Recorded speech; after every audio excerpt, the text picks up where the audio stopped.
안녕하세요. 다들 좋은 하루 보내고 계신가요? 자, 저 같은 경우에 투자를 하다 보면 차트를 보면서 단기적으로 수익을 내고 팔고 싶은 주식들이 있는 반면에 회사에 대한 리서치를 충분히 하고 나서 그 회사에 대한 확신이 강해지면서 1, 2년이 아니라 너무 마음 편하게 10년 이상 들고 싶어진 주식들이 있습니다. 그리고 이런 주식들 같은 경우에는 마켓에 풀백이 와서 주가가 크게 떨어질 때마다 주가가 더 떨어질까봐 겁이 나서 파는 것이 아니라 오히려 이런 주식들은 주가가 더 떨어져 주기를 바라고 대부분의 사람들이 팔 때 매수를 하게 되는 것 같습니다. 자, 10년 후면 지금보다 시가총액이 훨씬 클 거라고 확신하는 회사이기 때문에 다시 말해서 주가가 지금보다 5배, 10배 이상 오를 거라고 강하게 확신하는 주식이 더 떨어지면 떨어질수록 더 저렴한 가격에 살 수 있는 기회이기 때문에 주가가 많이 떨어지면 떨어질수록 크게 매수하게 되는 것 같고 결국 이런 주식들이 큰 수익을 가져다 준다고 생각을 합니다. 자, 오늘 영상에서는 제가 장기 투자 목적으로 이미 매수를 해서 20배 이상 수익이 난 2개 주식과 최근에 매수를 하고 나서 한 주당 300불가량 오른 주식들을 나눌 계획인데요. 이미 제 이전 영상들을 통해서 여러 번 나누었던 주식들입니다.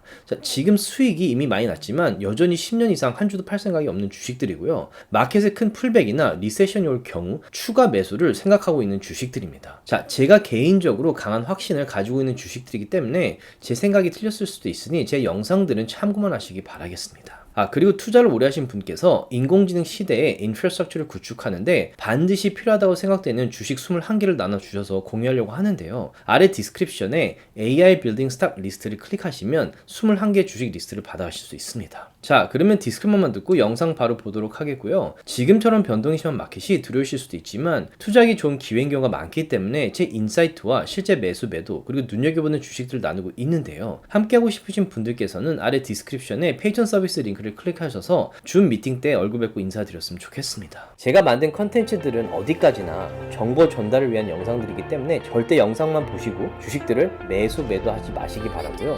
본인 스스로 반드시 리서치를 더 하신 다음에 판단을 내리시기 바라겠습니다. 메타 같은 경우에 이제 이때 크게 투자한다고 말씀드렸었죠. 800을 넘을 거라고 저는 생각을 하고 1000도 넘을 거라고 생각하고 스탁 스플릿이 일어날 거라고 저는 생각을 하기 때문에 좀 그걸 지켜보고 있는데 최근에 메타가 주가가 조금 떨어졌었어요. 근데 뭐 메타를 팔로우 하시면 아시겠지만 메타가 인공지능 분야에 투자를 어마어마하게 하고 있어요. 이 뉴스 들으신 분들 많으실 텐데, 이 24살짜리 앤데, 인공지능 쪽에 상당히 유능한 친구예요. 24살이에요. 24살인데, 처음에 거의 천억 이상을 주고 데리고 오려고 했는데 싫다고 그랬죠, 이 사람이. 그래서 결국 2,500억을 주고 이 친구를 데리고 왔어요. 그리고 지금 오픈 AI가 아무래도 인공지능 챗봇 쪽에서는 좀 많이 앞서가고 있으니까 여기에 있는 분들 중에 잘하는 분들을 뭐 1,000억을 주고 데리고 오고 있고 그다음에 애플에서 이제 인공지능 쪽에서 유능하신 분들도 거의 2,000억을 주고 데리고 오고 있어요. 2,000억, 200억, 20억, 2억이 아니라 2,000억. 그래서 이 메타 쪽에서 지금 AI 쪽에 너무 돈을 많이 쓰면서 데리고 온다라고 얘기가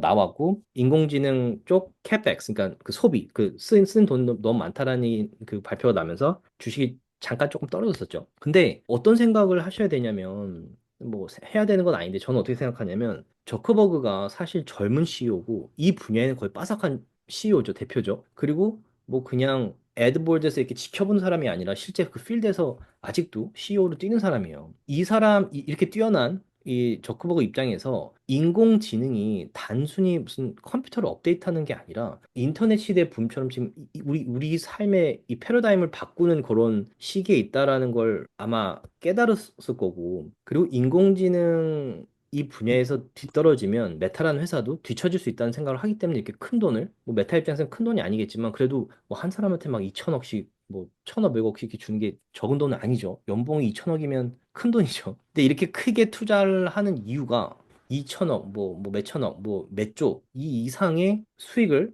후에 가져올 수 있다라고 확신하기 때문에 이렇게 투자한다고 생각하고 있고, 또 하나는 이 분야에서 이렇게 지금 하지 않으면, 지금 막 인공지능 붐이 시작하고 있는데, 이 시기에 이 선두 자리를 놓치면 메타라는 회사도 뒤처질 수 있기 때문에 상당히 어그레시브하게 지금 인재들을 모으고 있다라는 생각이 들고, 이렇게 투자하는 회사가 결국에는 이 분야에 앞서간다고 생각을 해요. 그래서 저는 이런 뉴스를 보면 불안하기보다는 오히려 이 메타에 대해서 더 확신이 드는 편이고 이번 달 말에 메타에서 이제 스마트 글라스를 이제 선보인다고 해요. 이것도 많은 분들이 너무 먼 미래 얘기라고 하는데 절대 그렇다고 생각하지 않아요. 그리고 지금 이제 메타가 이제 이 인재들을 끌어왔기 때문에 회사에 앞으로 메타에서 발표하는 이 제품들 어떤 것들이 나온지를 저는 눈여겨보고 있어요.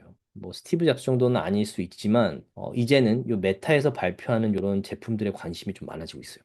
기대도 많아지고 있고. 그래서 하여튼 이번 달 말에도 요 스마트 글라스가 도대체 어떤 게 나오는지 조금 좀 보고 있고 뭐 이걸로 인해서 하이프가 생길 수도 있고 주식에 아니면 반대로 기대에 미치지 못하면 떨어질 수도 있겠죠. 근데 장기적으로 보시면 이런 회사들이 만약에 실패한다 하더라도 요 스마트 글라스가 계속 시도하는 회사들이 결국에는 앞서가는 것 같아요. 그리고 테슬라 같은 경우에도 뭐 이 테슬라에 대한 얘기는 제가 너무 많이 했기 때문에 더 좀 따로 덧붙일 거는 없는데 테슬라 같은 경우에 지금 400불, 500불 정도까지 올라갔다 좀 크게 떨어졌어요. 그렇죠? 떨어지고 나서 이 차트를 보시면 이것도 RSI가 거의 85까지 올라왔다가 여기 보시면 요럴 때 이제 커버콜 하셔야 되죠. 85까지 올라왔다가 쭉 떨어져서 결국에는 요 30 밑으로 떨어졌죠. 그러면 이 30 밑으로 떨어지면 다시 올라가요. 어디까지?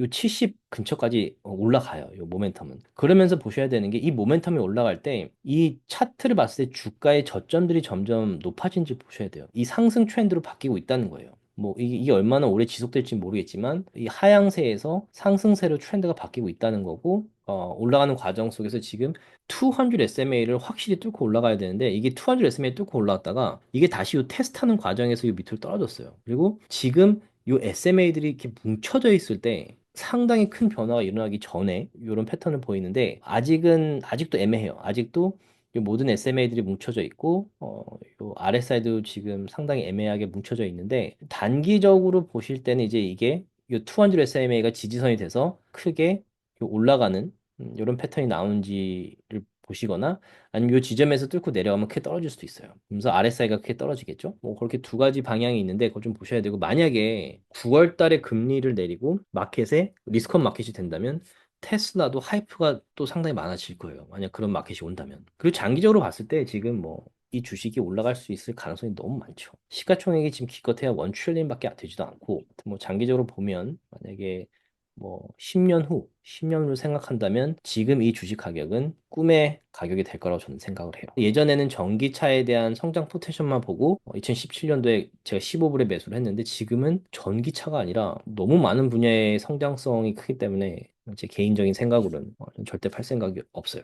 팔란티어 같은 경우에도 지금 많이 올랐죠. 많이 올라서 지금 뭐 180불 이상까지 올라갔죠. 그래서 이제 저희는 멤버분들과 이때부터 매수를 했는데 뭐 7불, 10불, 16불, 21불 그래서 쭉 올라서 지금 수익이 많이 나서 좋은데 팔란티어도 장기적으로 보시면 너무 좋은 주식이에요. 제 생각에. 근데 단기적으로 보시면 너무 많이 올랐어요. 밸류에이션이 너무 높아요. 그래서 이때도 말씀드렸지만 180불까지 올라서 좋은데 풀백은 와야 되고 최소한 50SMA까지는 와야 된다고 그때 말씀드렸는데 지금 50SMA까지 내려왔죠. 근데 만약에 이게 지금 다시 반등을 해서 요 9SMA와 만났을 때 다시 리젝을 당할 수도 있어요. 요 RSI가 아직 내려갈 공간도 꽤 있기 때문에. 근데 내려간다고 하더라도 이게 만약에 200 SMA까지 떨어져 줘도 막 절대 이상한 패턴이 아니에요. 지금 이게 너무 올랐거든요. 이런 차트가 나타난다는 게 사실 팔란티가 좋은 회사긴 하지만 단기적으로 너무 많이 올랐고 조금 컴다운을 해야 돼요. 이렇게 풀백도 와줘야 되고 오히려 그런 게 좀 건강한 패턴인데 지금 마켓은 아직도 상승세가 강하기 때문에 이게 200 SMA까지 떨어지기보다는